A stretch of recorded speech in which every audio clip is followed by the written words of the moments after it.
கர்த்தருடைய பிரசநாமத்துக்கு மகிமை உண்டாவதாக.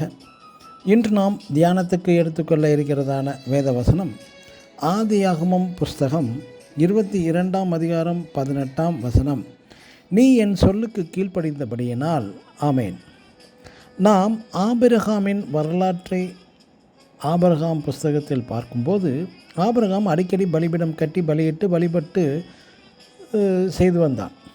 அதேபோல் தேவ வார்த்தைக்கும் அப்படியே கீழ்ப்படிந்து தன் சொந்த மகனையே பலியிட துணிந்தும் விட்டான்.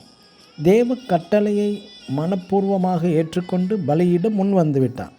பலிபீடம் கட்டி ஆடு மாடுகளை பலியிட்ட செயல் தன்னுடைய பக்தியை வெளிப்படுத்துகிற ஒரு ஆராதனையின் செயல் கூட ஆகும்.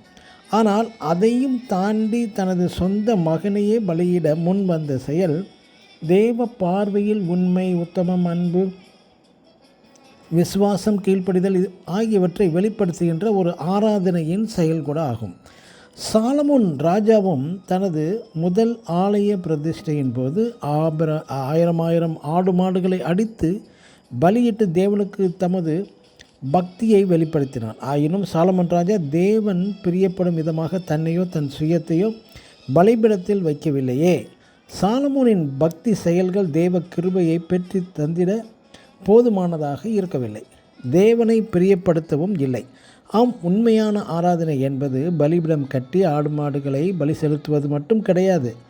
ஆபிரகாம் செய்தது போல தனது சொந்த சுய நலமான காரியங்கள், சொந்த மகனையே பலி செலுத்த முன் வந்ததினால் தனது தியாகம், உண்மை, உத்தமம், கீழ்ப்படிதல் மூலம் உண்மையான ஆராதனை செலுத்திவிட்டார். பிரியமான தேவனுடைய பிள்ளைகளை, இன்று நாம் சபையாக கூடி வந்து துதித்து ஸ்தோத்திரித்து பரவசத்தோடு பாடி ஆராதித்து தேவ பக்தியை நாம் காட்டுவதும் ஆராதனையின் ஒரு சிறிய பகுதி மட்டுமே. ஆராதனையிலும் நாம் வாழ்கின்ற இடத்திலும் நம்மை தாழ்த்தி நாம் எந்த அளவிற்கு தேவனுக்கு கீழ்ப்படிந்து அவருடைய பிரியத்தை நிறைவேற்றும் விதமாக வாழ்கின்றோமோ அதுவே தேவன் விரும்புகின்ற புத்தியுள்ள ஒரு ஆராதனை ஆகும். இன்று சபைக்கு வந்து ஆராதனை நேரங்களில் மட்டும் துதித்து பாடி தேவனை பரிபூர்ணமாக ஆராதித்து விட்டு என்ற ஒரு மாயைக்குள் மூழ்கி பரவசமடைந்து சில மணி நேரம் மட்டும் தேவனோடு இருப்பதையே ஆராதனை என்று நினைக்கிறார்கள். இது போன்ற ஆராதனை நம்மை நாமே ஏமாற்றி அடைய வேண்டியதை அடையாமல் போகின்ற ஒரு அனுபவமாகும். ஆமேன். God bless you.